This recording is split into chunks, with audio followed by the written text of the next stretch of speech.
Hello everyone, welcome to another episode of Music of the Week, and spoilers, the last episode of Music of the Week of 2025, and I'll get to why in the closing section of this video, but for the rest of this video, I have 6 albums to go through, so I'm going to go through them. We begin with Danko Jones and their new album, Leo Rising. I don't want your Leo Rising anywhere near me, thank you very much, sir. So Danko Jones is a sort of hard rocky band from Canada, named after the lead singer, Rishi Ganju, who goes by the nickname Danko Jones. I think it's one to be. I think it's got some really good personality and really good rock riffs. I will admit, this has always been sort of a problem I've had with Danko Jones as a band. The lyrics have always been extremely cheesy, cringy dad rock bollocks. I'm not really into it. There's no real like connecting themes, just stuff about girls, something power of rock is just like, and not even the good kind, because we've had a lot of really good albums this year that have been really good about what the power of music can do, and this one's just like, it's just rock, innit? It's like, no, I expect a bit more sometimes, Danko. However, performances I quite enjoy, especially just from the lead singer, Danko himself. He's always been a really charismatic dude, and also always been a really good guitar player, and the instrumentation is also quite solid. It is a bit like simple, but it's simple in a way that works, and the guitar solos are pretty good when they pop up. It's an underrated thing that the band use, and when they do show up, it's really nice. Structure I'm not too huge on. I think it gets really easy to read really quick, and there's not really any switching things up, but I think the flow is smooth enough that I think it balances it out enough. And production is also pretty good, handled by Eric Ratz, who I think is a pretty good producer. You know, I'm pretty sure I've covered his stuff at least once before. It might have just been on the last Danko Jones album, which was 2 years ago. Solid enough editing, and Eric has been a collaborator with the band for a long time for a reason, because he's really good at this stuff. I feel like Danko Jones is falling into that pit of bands for me that just sort of put out the same thing each time. They're not really doing enough to change up the formula of rock, they're not really doing a lot to change up their own formula, and there isn't really a lack of self-awareness or rush to change it, but you know what? It's fun. It's not the deepest or smartest album, but it's a fucking fun one at the end of the day, and I like the instrumentation. I think the production is really good, and just really solid band chemistry, so I think it's worth recommending for that alone. If that's all you need from something like this, then don't expect anything more, and you might be happy with it. Next we have De La Soul and their 9th album, Cabin in the Sky. This is their first album in 9 years, and it's their first without former member Dave Jolicoeur, who passed away 2 years ago. Dave Jolicoeur, aka Trigoy the Dove. Yeah, and it's getting an A+ pretty much entirely across the board. I think mostly for the main theme, because this is not an album that mourns the loss of Dave. It's an album that celebrates his life and the contributions he brought to rap and to music in general. And it really felt like two people mourning a friend in a way, but in a way that celebrated what he was able to bring, you know? And yeah, I mean, a lot of the hip hop that I personally like, even if I don't actually seek it out that much, is because of a band like this. You know, just the not taking itself so seriously stuff, but the stuff that still sounds like it matters, and the weird, eccentric, and progressive stuff. You know, that's what this was, and that it really feels like a tribute to that and to what Dave was able to bring to the table as well. So yeah, the lyrics themselves are fantastic for that, and I can't knock the producers, the production, because handled by a lot of people. Really great sampling, really fluid and organic feel. Everyone is just so fucking good here, and it even includes production work from Dave as well before he passed away. And can't knock the performances either. Posnuos and Maceo are both fantastic. Really love the guest spots, and weirdly my highlight is, of all people, Giancarlo Esposito, who narrates the themes of the album quite well, so I'll just give him points, and also because Giancarlo Esposito fucking rules.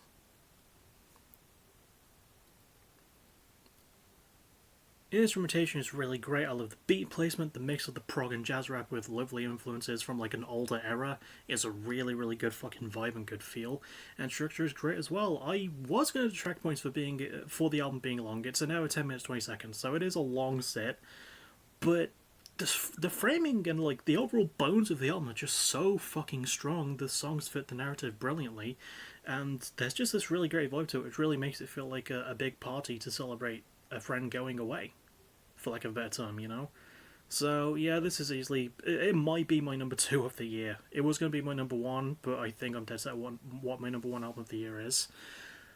But this is in my top 10 at the very fucking least, because holy shit, I don't think a tribute album has touched me this much since The Great Chapter by Slipknot. I genuinely believe that. Next up, we have a band called Glitterer with their new album, Error. It's just E-R-E-R all put together. It's just like the last four letters of Glitterer, just taken away from the rest of the word.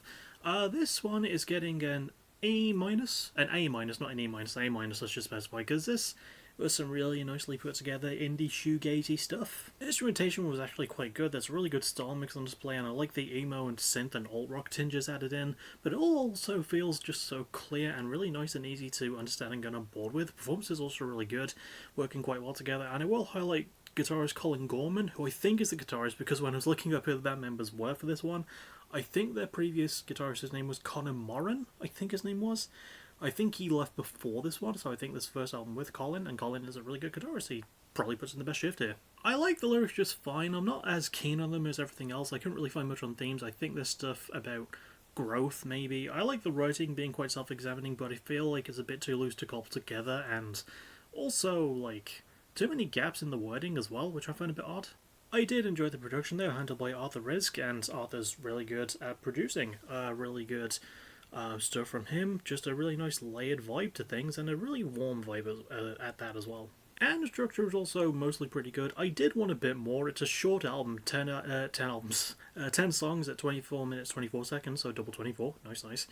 And it feels a bit short, but I feel like it's got enough going on, and it sort of like has these vibes that just lock you in place that you don't notice that it's over when it is. Like, it's, for an album that's not that long, it's got some pretty decent lasting power, and it's a really like consistent feeling album too. I think, as I say here, I do wish it had longer songs because the ideas present are interesting. Fuck you, car driving outside.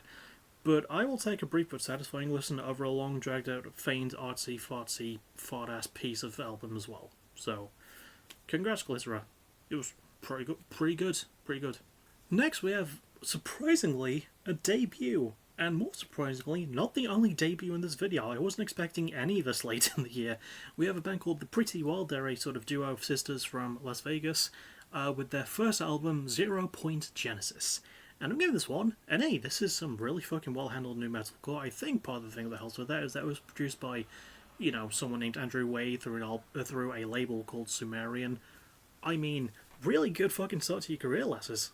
I will admit, I don't know which girl does what. I wasn't really able to look into that much, and also was just a bit lazy. But I like the performances. I think the chemistry between the two sisters involved is really bloody good. And they have a lot of presence as well, and their screams are both really good. Whoever does the screaming, because one might clean sing, one might scream, I don't know.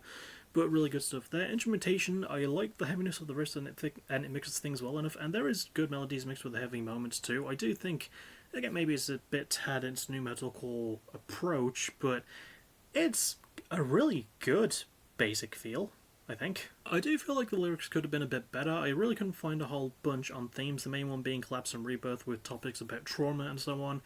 They are good things to go over, but I kind of wanted a bit more variety. I know I sound like a bit of a nut for saying that, but I feel like it could have been a bit more stretched out than it is. Production I quite liked. Andrew Wade is just really good at producing this sort of brand of heavy music, and I really get to talk about the dude, to be honest. He's one of my favourite producers of the modern day. And he's just really good for this fucking style and brings it out of the band quite well. Next up, we have my other debut, and the last debut I'll be talking about this year in a fully, review thing on YouTube. We have a band called Second Cities. They're from Birmingham in England. Hey, my neck of the woods technically, but not really, but sort of, but not quite. With their first album titled Secrets, a band called Second Cities, and their album titled Secrets. I might have said the band name as the album name, but no, it is a band called Second Cities, and their debut album Secrets. I'm giving it a B. I think it's pretty good. I like the instrumentation. There's a sort of an alt-rock band with a sort of hardcore emo edge that I think mixes quite well. It makes a really good style, honestly. I think the production is not great. This was self-released and self-produced, and I feel like there were some parts of the mix that really needed more focus. But mostly it's also quite produced on the guitar work and the vocals. It's not completely terrible, but it gets really noticeable the longer you sit with the album. And it just needed quite a bit of tweaking. I will give props to the band for producing the album themselves and making everything themselves, but maybe it could have been handled a bit better, and as I do highlight near the end of the review, maybe get a label and a producer that can point them in the right direction. I think they'll be fine with them. The lyrics I fairly enjoyed. There's the really good and happy depressive themes, mostly mental health and a solid focus on the emotional impact of the writing, so the emotional impacts, the emotional impact of the writing. So that works for me. Performances are pretty good. The band are quite good, and frontman Jamie Martin has really good singing chops. Assuming he only sings. If he plays guitar as well, I don't know. But that's pretty good stuff there. You gotta remember, I don't really watch music videos anymore, to be fair. And the structure is okay. I feel like some songs could have paced themselves a little bit better, but there's a really good sort of brooding style to support its length, and it has some solid enough moments for me, and it's got a good dark feel, and a solid theme, pretty solid themes and some earnest work rate. But, I can give this a good recommend, not a strong one, and I'll always champion band debuting from the UK, especially if those bands are from the same bit of the UK, technically, but not really, but not quite, but sort of, that I'm from. So I recommend giving it a spin if you just want some really good modern emo leading alt rock stuff. And we ended off with the Smith Street Band and their new album Once I Was Wild. This is an Australian bit of like indie leaning punky folky stuff, and giving this one a B+. I thought it was really good, especially in terms of its lyrics. Like, I like the main theme of nostalgia for your younger days and like the, looking back at youth and the innocence that comes with it. And it's got a really good feel to the writing, and it feels oddly relatable because it's mostly written from lead singer Will Wagner's perspective, and he's only 2 years older than me, and I'm like, yeah, mood as fuck, boo. Mood as fuck, boy. I tried to say boy and dude and said booed. Well, I said boo. Boo. Structure is pretty good as well. It's got a nice wariness to it, which I actually quite like, and an oddly warm vibe, even if the fluidity did need a bit of work, but it's pretty solid for that as well. Instrumentation is also quite good. I like the more funky tinge to things, and there are some really good guitar and drums that keep things going quite nicely. Performances are also quite good. I like the work of Will Wagner a lot. He's a really good singer, a really good guitarist, and he adds a lot of soul and emotion to his voice. He's always sounded a bit more grizzled than he is, and I've always felt like that's always come off as quite natural. And production also handled quite well. It was done by someone named Anton Hagop, and I think this is the first time I've covered that person in terms of production. Really good organic feel. I feel like it maybe can overdo things a bit on occasion, but it's got some strong character moments to it, for lack of a better term, in terms of production. It's got good intentions, is what I meant to say. But it types character, because I forgot about the word intentions existing. Yeah. I think overall, though, this is a weirdly fitting album to be the last one I cover in full for, not just in terms of like writing, but like in terms of one of my fall videos for 2025, because it's a bit of a comforting album, and in a year that wasn't so comforting, we needed a bit more like this, of just like, sort of a warm feeling hug that sounds like it knows what you're going through. And yeah, pretty good writing, good riffs, and really good work rate, especially from Will. Not really much else I can say about it. And next is favourite album song and favourite album cover. I think both go to the same one. I think it goes to Cabin in the Sky by De La Salle. The cover is just really incredible, and it looks like it fits the themes quite well. It looks like gods, like with the cabin and where all the people like are making the music. It just looks really nice. And favourite song is Don't Push Me from the same album. It's the closing song, really brilliant, and the last part of like Dave's legacy. And ends with 3 words which will likely be the title of this episode, which are simply, thank you, Dave. And indeed, thank you, Dave.